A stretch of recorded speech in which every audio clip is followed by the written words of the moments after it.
ज्योतिर्लिंग हिंदू धर्म में भगवान शिव के दिव्य रूपों के प्रतीक है।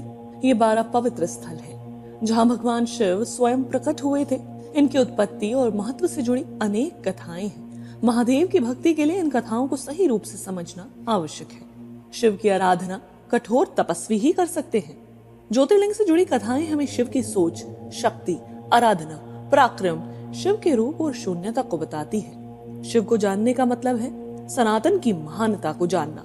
वो सनातन जहां मॉडर्न साइंस के कॉन्सेप्ट जैसे कि big bang theory, infinity, fusion reaction, sustainability of civilization हमें निरंतर 10,000 साल पुरानी शिव पुराण की कथाओं में मिलते हैं। ज्योतिर्लिंग की उत्पत्ति शिव पुराण के अनुसार कैसे हुई, आइए अब जानते हैं। एक बार ब्रह्मा और विष्णु में श्रेष्ठता को लेकर विवाद हो गया। दोनों ये साबित करना चाहते थे कि उनमें से कौन बड़ा है। इसी दौरान भगवान शिव ने एक अनंत प्रकाश स्तंभ ज्योतिर्लिंग का रूप धारण कर लिया। उन्होंने ब्रह्मा और विष्णु से कहा कि इस स्तंभ का जो आदि यानी कि सिर और अंत यानी कि पैर खोज लेगा वही सर्वश्रेष्ठ होगा। विष्णु जी ने प्रकाश स्तंभ का अंत खोजने के लिए वरा यानी सुअर का रूप धारण किया और धरती की गहराई में खोजने लगे। ब्रह्मा जी ने हंस का रूप धारण किया और स्तंभ के आदि यानी सिर की खोज के लिए आकाश की ओर उड़ गए। विष्णु जी को अंत नहीं मिला, उन्होंने अपनी हार स्वीकार कर ली। ब्रह्मा जी ने झूठ बोला और कहा कि उन्होंने आदि देख लिया है। इससे भगवान शिव क्रोधित हो गए और ब्रह्मा जी को श्राप दिया कि उनकी पूजा पृथ्वी पर कभी नहीं होगी। इसीलिए आज भी ब्रह्मा जी की पूजा के लिए धरती पर कोई भी मंदिर उपस्थित नहीं है। इसी घटना से यह सिद्ध हुआ कि भगवान शिव ही सर्वोच्च शक्ति है। उसी अनंत प्रकाश स्तंभ का प्रतीक 12 ज्योतिर्लिंग है जो विभिन्न स्थानों पर स्थापित है, जिसके एकमात्र दर्शन से जीवन में कठिनाई और अशांति दूर हो जाती है। आइए जानते हैं हम उन 12 ज्योतिर्लिंग की विशेषताएं और महानताएं इतिहास के बारे में। सोमनाथ को 12 ज्योतिर्लिंगों में सबसे पहला और पवित्र माना जाता है। ये गुजरात क्षेत्र में स्थित है। सोमनाथ का अर्थ है चंद्रमा के स्वामी। चंद्रदेव ने दक्ष प्रजापति की 27 कन्याओं से विवाह किया था। इन कन्याओं में से रोहिणी उनकी सबसे प्रिय पत्नी थी। चंद्रदेव ने बाकी पत्नियों को अनदेखा कर केवल रोहिणी पर अपना ध्यान केंद्रित कर दिया। इससे नाराज होकर दक्ष प्रजापति ने चंद्रदेव को श्राप दिया कि उनका तेज यानी चमक धीरे धीरे खत्म हो जाएगा। चंद्रदेव को इस श्राप से क्षय रोग हो गया और उनकी रोशनी कम होने लगी, जिसके बाद चंद्रमा ने भगवान शिव की घोर तपस्या की। उनकी भक्ति और तपस्या से प्रसन्न होकर भगवान शिव ने उन्हें दर्शन दिए और कहा, मैं तुम्हें इस श्राप से मुक्त करता हूँ, लेकिन ये श्राप पूरी तरह समाप्त नहीं हो पाएगा। तुम्हारी रोशनी 15 दिनों तक बढ़ेगी जो कि शुक्ल पक्ष कहलाएगी और 15 दिनों तक घटेगी जो कि कृष्ण पक्ष कहलाएगी। यानी जिस लूनर साइकिल को वेस्टर्न कल्चर में कुछ साल पहले जाना गया, उसे सनातन कई हजार साल पहले से शिव की कृपा और दया के रूप में जानता है। भगवान शिव ने यहाँ ज्योतिर्लिंग रूप में प्रकट होकर चंद्रदेव को उनका तेज वापस दिया। इस स्थल को सोमनाथ नाम दिया गया। ऐसा माना जाता है यहाँ भगवान शिव की पूजा करने से चंद्रमा की तरह जीवन में सुख और शांति आती है। मल्लिकार्जुन ज्योतिर्लिंग आंध्र प्रदेश के श्रीशैलम पर्वत पर स्थित है। इसे दक्षिण का काशी भी कहा जाता है। यह भगवान शिव और माता पार्वती की उपस्थिति का पवित्र स्थल माना जाता है। भगवान शिव और माता पार्वती के 2 पुत्र हैं, भगवान कार्तिकेय और भगवान गणेश। एक दिन माता पिता ने तय किया कि वे अपने पुत्रों में से एक का विवाह पहले करेंगे, लेकिन इसमें एक विवाद खड़ा हो गया। कार्तिकेय और गणेश दोनों ही विवाह के लिए तैयार थे। भगवान शिव ने कहा, जो पहले पृथ्वी के 3 चक्कर लगाकर वापस आएगा उसका विवाह पहले होगा। कार्तिकेय अपने वाहन मोर पर सवार होकर पृथ्वी के चक्कर लगाने निकल पड़े। गणेश जी ने अपनी सूझबूझ का उपयोग किया। उन्होंने माता पिता शिव और पार्वती के 3 चक्कर लगाकर कहा, आप दोनों ही सृष्टि के मूल हैं। आपके चारों ओर घूमने से पृथ्वी के 3 चक्र पूरे होते हैं। गणेश जी के इस चतुराई से प्रभावित होकर उनका विवाह सिद्धि और रिद्धि नामक 2 देवियों से कर दिया गया। जब कार्तिकेय को ये पता चला तो वो नाराज हो गए। वे कैलाश पर्वत छोड़कर दक्षिण के कुमार पर्वत में रहने चले गए। माता पार्वती और भगवान शिव अपने पुत्र को मनाने वहां पहुंच गए। जब शिव और पार्वती वहां पहुंचे तो उन्होंने महसूस किया ये स्थान बेहद पवित्र है। भगवान शिव ने मल्लिकार्जुन ज्योतिर्लिंग के रूप से प्रकट होकर भक्तों को आशीर्वाद दिया और ऐसा माना जाता है इस ज्योतिर्लिंग के दर्शन करने से सभी प्रकार के कष्ट भी दूर हो जाते हैं। महाकालेश्वर ज्योतिर्लिंग उज्जैन में शिप्रा नदी के किनारे स्थित है। ये ज्योतिर्लिंग भगवान शिव के रौद्र और समय के स्वामी काल रूप को दर्शाता है। ये एकमात्र दक्षिण मुखी ज्योतिर्लिंग है जिसे अत्यंत पवित्र और शक्तिशाली माना जाता है। प्राचीन समय में उज्जैन में एक बहुत ही धार्मिक और शिव भक्त ब्राह्मण परिवार रहता था। ब्राह्मण का नाम वेदप्रिय था। वे भगवान शिव के अनन्य भक्त थे और हर दिन शिवलिंग की पूजा करते थे। उज्जैन के पास जंगलों में दूषण नामक एक राक्षस रहता था। वे बहुत ही अत्याचारी और निर्दयी था। दूषण ने शिव भक्तों को सताने और उनकी पूजा में बाधा डालना शुरू कर दिया। एक दिन दूषण ब्राह्मण वेदप्रिय के घर पर हमला करने पहुंचा। जब वे भगवान शिव की पूजा कर रहे थे, वह शिवलिंग को तोड़ने और पूजा को रोकने का प्रयास करने लगा। ब्राह्मण ने भगवान शिव से प्रार्थना की कि वे उसकी रक्षा करें। भक्त की पुकार सुनकर भगवान शिव स्वयं प्रकट हुए। उन्होंने रौद्र रूप धारण कर लिया और दूषण राक्षस का वध कर दिया। इसके बाद भगवान शिव ने उस स्थान पर अपनी दिव्य उपस्थिति से पवित्र कर दिया और वहां महाकालेश्वर ज्योतिर्लिंग के रूप में प्रकट हो गए।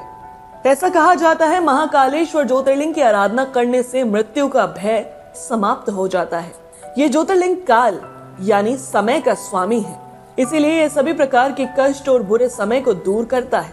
यह स्थान मोक्ष की प्राप्ति के लिए अत्यंत महत्वपूर्ण माना जाता है। महाकालेश्वर मंदिर में प्रतिदिन सुबह भस्म आरती होती है, जिसमें शिवलिंग को भस्म आरती की राख से स्नान कराया जाता है। ये पूजा अद्वितीय और बेहद पवित्र मानी जाती है। ओमकारेश्वर ज्योतिर्लिंग मध्य प्रदेश में नर्मदा नदी के किनारे स्थित है। ये द्वीप मंधाता नामक राजा के नाम से प्रसिद्ध है और इसका आकार ओम के समान है। इस ज्योतिर्लिंग को ओमकारेश्वर और ममलेश्वर के नाम से भी जाना जाता है। इस ज्योतिर्लिंग के पीछे 3 कथाओं का इतिहास है। आइए जानते हैं। राजा मंधाता एक शवाकु वंश के महान राजा थे।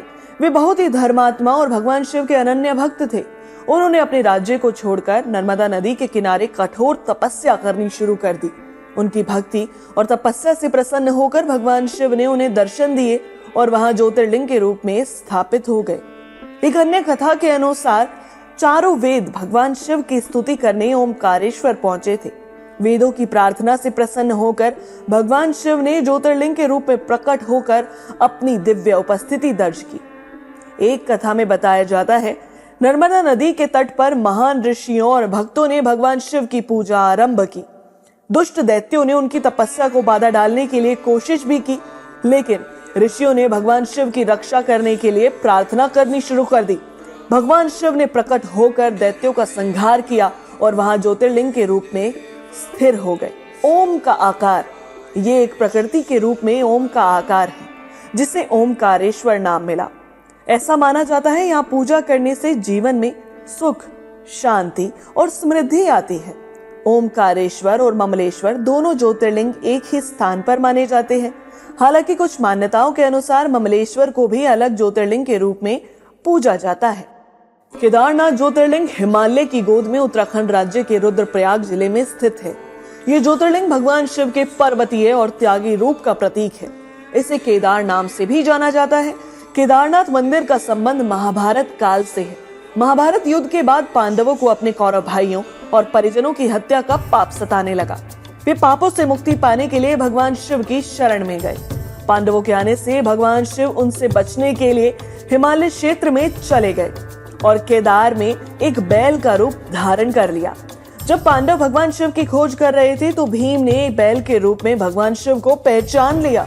भगवान शिव को जब इसका एहसास हुआ तो उन्होंने बैल के रूप में धरती में प्रवेश करना शुरू कर दिया। भीम ने बैल की पीठ पकड़ ली, जिससे उनका शरीर का ऊपरी हिस्सा धरती में समा गया और पीठ का भाग बाहर रह गया। जहां भगवान शिव की पीठ प्रकट हुई, वहां केदारनाथ ज्योतिर्लिंग स्थापित हो गया।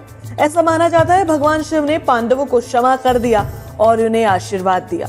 ये ज्योतिर्लिंग उन भक्तों को मोक्ष प्रदान करता है जो कठिन पर्वतीय मार्ग से पहुंचकर शिव की पूजा करते हैं। केदारनाथ मंदिर तक पहुंचने के लिए कठिन यात्रा की आवश्यकता होती है, जिसे भक्त भगवान शिव की भक्ति से प्रेरित होकर पूरा करते हैं। केदारनाथ मंदिर समुद्र तल से 3583 मीटर की ऊंचाई पर स्थित है। यह स्थान 4 धाम और 5 केदार में से एक है। सर्दियों के दौरान मंदिर के पट बंद रहते हैं और भगवान की मूर्ति को ऊखी मठ में ले जाया जाता है। भीमाशंकर ज्योतिर्लिंग महाराष्ट्र के पुणे जिले में सह्याद्री पर्वत श्रृंखला में स्थित है। यह स्थान प्रकृति की गोद में बसा हुआ है। इसे भीमा नदी के उद्गम स्थल के रूप में भी माना जाता है। यह ज्योतिर्लिंग भगवान शिव की शक्ति और रौद्र रूप का प्रतीक है। पुराणों के अनुसार इस ज्योतिर्लिंग का संबंध कुंभकर्ण के पुत्र भीम से है। कुंभकर्ण के वध के बाद भीम अपनी माँ के साथ जंगल में रहने गया। एक दिन उसने अपनी माँ से पिता के बारे में पूछा। जब उसे पता चला कि भगवान विष्णु और भगवान शिव ने कुंभकर्ण और रावण का वध किया था, वह क्रोधित हो गया और देवताओं से बदला लेने का निर्णय लिया। उसने कठोर तपस्या की और भगवान ब्रह्मा से अद्वितीय शक्तियां प्राप्त की। शक्तियां प्राप्त करने के बाद उसने देवताओं और ऋषियों को सताना शुरू कर दिया। भीम ने अपनी शक्ति से पूरे क्षेत्र में आतंक मचा दिया। उसने अपने विरोधियों को कैद कर लिया और सभी को अपने प्रति समर्पण के लिए मजबूर कर दिया। परेशान होकर देवताओं और ऋषियों ने भगवान शिव से प्रार्थना की। जब भीम ने शिव भक्तों पर भी हमला कर दिया तो भगवान शिव ने प्रकट होकर उसे चेतावनी दी, लेकिन भीम ने भगवान शिव को भी चुनौती दे दी। भगवान शिव और भीम के बीच भयंकर युद्ध हुआ। अंत में भगवान शिव ने भीम का वध कर दिया। युद्ध के बाद भगवान शिव ने सभी भक्तों और ऋषियों को आशीर्वाद दिया और उस स्थान पर ज्योतिर्लिंग के रूप में प्रकट हुए। यही ज्योतिर्लिंग भीमा शंकर कहलाया। भीमा नदी का जन्म कैसे हुआ, ये भी जानते हैं। भीम का वध करने के बाद भगवान शिव के शरीर से पसीने की धारा बही, जो आगे चलकर भीमा नदी बनी। इस ज्योतिर्लिंग के दर्शन करने से सभी प्रकार के भय और पापों से मुक्ति मिलती है। ये स्थान शक्ति, शांति और मोक्ष प्रदान करने के लिए भी जाना जाता है। काशी विश्वनाथ ज्योतिर्लिंग उत्तर प्रदेश के वाराणसी में गंगा नदी के तट पर स्थित है। इसे मोक्ष का द्वार भी माना जाता है। भगवान शिव ने स्वयं कहा कि काशी उनका सबसे प्रिय स्थान है। यहाँ के दर्शन मात्र से भक्तों को मोक्ष की प्राप्ति होती है। पौराणिक कथा के अनुसार काशी का इतिहास भगवान शिव और माता पार्वती से जुड़ा हुआ है। भगवान शिव ने काशी को अपनी प्रिय नगरी के रूप में स्थापित किया। ऐसा कहा जाता है जब सृष्टि का विनाश होगा तब भी काशी बची रहेगी। एक बार भगवान विष्णु ने कठोर तपस्या की और भगवान शिव को प्रसन्न किया। भगवान शिव ने प्रसन्न होकर उन्हें दर्शन दिए और काशी को सभी तीर्थों में से श्रेष्ठ घोषित कर दिया। उन्होंने ये भी कहा कि काशी में जो भी पूजा करेगा उसे मोक्ष की प्राप्ति होगी। कहा जाता है कि काशी विश्वनाथ ज्योतिर्लिंग के दर्शन से व्यक्ति के सभी पाप नष्ट हो जाते हैं। मरते समय यदि कोई व्यक्ति भगवान शिव का स्मरण करता है या काशी में प्राण त्यागता है तो उसे मोक्ष मिलता है। त्र्यंबकेश्वर ज्योतिर्लिंग महाराष्ट्र के नासिक जिले में स्थित है। ये स्थान गोदावरी नदी के उद्गम स्थल के रूप में भी प्रसिद्ध है। भगवान शिव के इस ज्योतिर्लिंग को त्र्यंबक नाम से भी जाना जाता है, जिसका अर्थ है 3 नेत्रों वाला, त्रिअक्ष। ये ज्योतिर्लिंग शिव की पवित्रता, त्याग और मोक्ष प्रदान करने वाले स्वरूप को दर्शाता है। ये ज्योतिर्लिंग की कथा राजा तिरंबक, गौतम ऋषि और गोदावरी नदी से जुड़ी हुई है। गौतम ऋषि अपनी पत्नी अहिल्या के साथ त्र्यंबक पर्वत पर निवास करते थे। वे शिव भक्त और धर्मात्मा थे। ऋषि ने कठोर तपस्या कर भगवान शिव को प्रसन्न किया। उनकी तपस्या से संतुष्ट होकर भगवान शिव ने उन्हें अपार धन, अन्न और समृद्धि का आशीर्वाद दे दिया। गौतम ऋषि की समृद्धि देखकर अन्य ऋषियों को उनसे ईर्ष्या होने लगी। उन्होंने गौतम ऋषि को बदनाम करने के लिए एक षड्यंत्र रच दिया। उन्होंने एक गाय को गौतम ऋषि के आश्रम में भेजा। जब गौतम ऋषि खेत में गए तो गाय गिर गई और मर गई। ऋषियों ने गौतम ऋषि पर गौ हत्या का आरोप लगा दिया।